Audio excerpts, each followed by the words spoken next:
जस्तो यो माला हेर्नुस्, यो माला कसैले मलाई समारोहमा लगाइदिए भने म यो माला लगाउँदिन। उनीहरूले दिए भने हातमा लिन्छु म लगाउँदिन भन्छु र अनि पछि उनीहरूलाई नि फिर्ता दिन्छु। सम्पूर्ण मान्छेले यसरी माला लगाइराखेका हुन्छन्, यसरी लगाउनु चाहिँ यो चाहिँ अशुद्ध हो, यसरी लाउनु हुँदैन। यो माला लगाउँदा मैले पनि अहिले प्रयोग गर्नका लागि मात्रै लगाएको, यो माला लाउनु नहुने हो।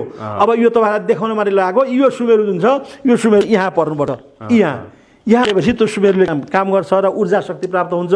यो साक्षात् शिवजीको स्वरूप हो। हामीले शिवजीलाई देख्दैनौँ तर शिवजीले हामीलाई देखिरहेका हुन्छन्। यसमा सुमेरु हेर्नुहोस्, यो माला यहाँबाट बन्दै बन्दै बन्दै गयो, यहाँबाट उन्दै उन्दै गयो। पहिला सुमेरु भनेको के त्यो प्रश्न पार्दैन। यो सुमेरु भने चाहिँ यो माथि भएको दानु जुन छ यो सुमेरु हो।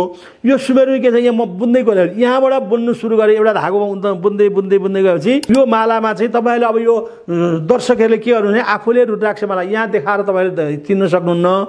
आफूले रुद्राक्षको एउटा दानालाई उल्टाइ पल्टाइ हेर्नुहोस्, त्यसको मुख भएतिर र पुच्छर भएकोतिर हेर्नुहोस्। मुखको रङ्ग र मुखको पुच्छरको रङ्ग पनि फरक छ। मुखमा चिल्लोपन हुन्छ र पुच्छरमा फुस्रोपन हुन्छ। त्यसैले त्यो मुख र पुच्छर चाहिँ चिन्नु पर्यो र मुख जोडेर पुच्छर जोडेर उनीको माला हुनुपर्छ।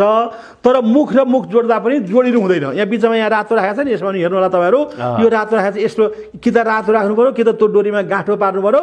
मुख र मुख दुईवटा ठ्याक्क जोडेर रुद्राक्ष लाउनु हुँदैन, त्यसको दोष छ। तर मुखतिर मुखै हुनु पऱ्यो, पुच्छरतिर पुच्छरै हुनु पऱ्यो।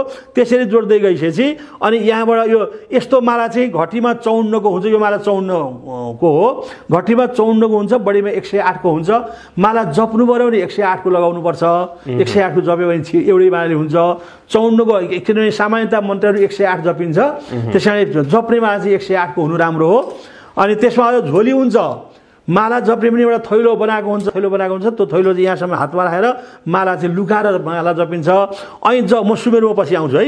अनि जप्दा पनि तपाईँहरू माला जप्ने मान्छे के थाहा पाउनु पऱ्यो भने यहाँबाट माला जप्नु सुरु गर्नुपर्छ। अनि यहाँबाट जप्दै गएर यहाँ पुगेपछि फेरि सुमेरु नगाउनु हुँदैन।